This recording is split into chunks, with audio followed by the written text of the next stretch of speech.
Okay, so we just got a little run through here. Customer called, had a fault code on the 2005 GSXR1000, which indicated an ignition issue. So we just thought we'd hook up via the internet, have a look through the system, just give them a few pointers. So as usual, first thing is double check that you've got the right model and gear selected, and the correct cable connected, or communication. So next we can go ahead and connect to the bike.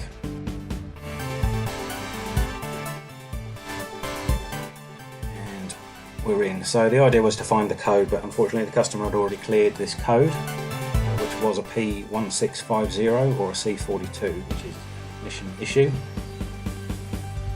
So while we're in here, just thought we'd have a quick look at the other data that's available while the engine was running, just to see if there's anything else that might need a bit of attention while the bike was in the workshop. So the bike's pretty cold at the moment. We can see the temperature's fairly down on the engine temperature, but just warming up. So we'll just have a quick look through. We looked at the idling RPM. Appeared to be a little bit erratic, but you maybe expect that as the bike is warming up.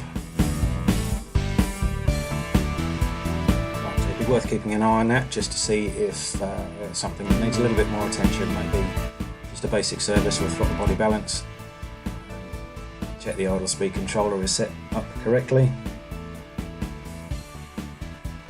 So in here we can see that the minimum and maximum values of the idle speed, we're getting about 300 RPM difference, which isn't too bad. It probably looks worse than it is on the screen, but you'd expect that to settle down a little bit as the engine warms up.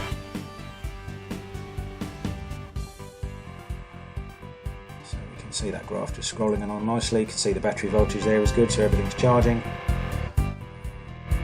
Then we just clicked on the the absolute manifold pressure. So again, that will vary because your idle speed is up and down. So again, we're just checking data and having a look, see if there's anything obvious that might need further attention, seeing as the bike's here. So the issue was the bike was intermittently cutting out on the odd occasion, so it's a temperamental fault. As I say, unfortunately the customer had already cleared the code, so I couldn't quite do what I wanted to do for the purposes of this video. We'll went ahead, had a look at the statuses, just again, while we're connected, have a quick check up to make sure that everything is where it should be. So everything that's on is on, and everything that's off is off. We're in its normal position in the status window. That's all fine. And then, once we've moved down to activations, so these are things that we can switch on and off.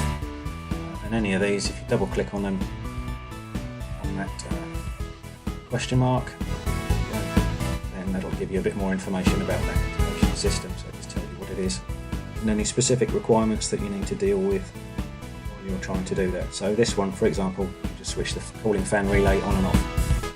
Just while we're in here, we're just poking around and showing the customer what was available in here. So what we want to do now is try and find out what we've got in here to help us with resolving the fault. It's an internet fault, so it's going to be pretty difficult to replicate that, which is why it's always a good idea to leave the codes there until you've actually found the problem a lot more.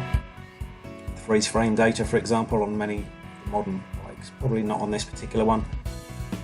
So we've just come out of the diagnosis mode. We're in this nominal values now, so we can go down, find the code, which is P1650, and then we have all this data which can tell us what we need to check to find out if there are any wiring issues, which is most likely the problem with this being an intermittent problem. Could be a fuse, could be a connector, could be a slight short somewhere, lots of different things, but here we've got a procedure just to run through and do some simple checks to check out the wiring system. Now with an intermittent problem, you might find that you've got to tug at the wiring a little bit to try and replicate the fault, but it may give you some clues. If you've got a bit of a broken wire or a bad connection, you'll get some high resistance.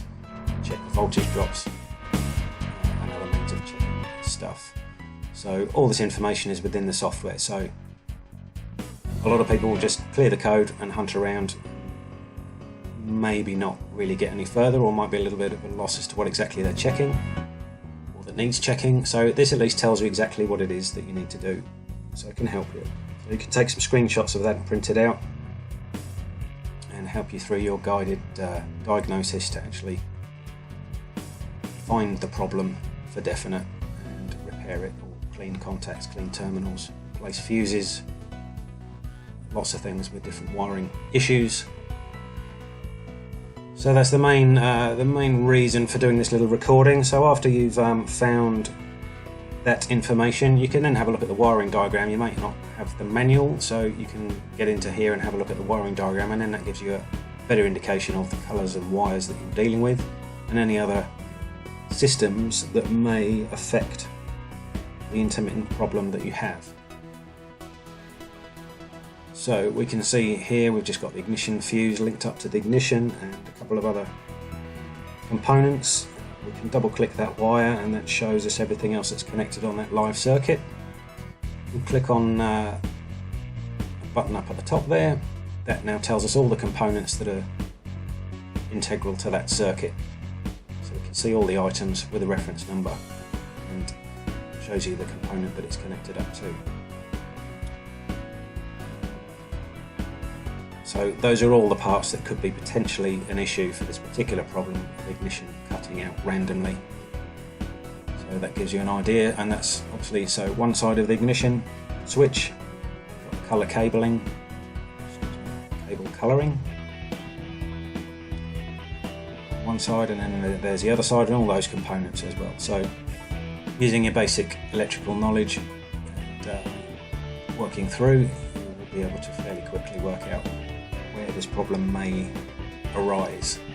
As a case with an intermittent issue, it's a case of trying not to disturb things as much as you can initially, check everything out, and then if you're really not finding the problem, you have to start tugging at wires and trying to generate the problem. But with the ignition switch, could be the barrel itself, depends on the age of the bike, could be connectors, if it's a commuter, has done a lot of work in the rain, things like that. So that was just a run through to give you an idea of what to do after you found an error code and how the software can help you. If you've got any ideas for other videos, please mention those in the comments. Many thanks.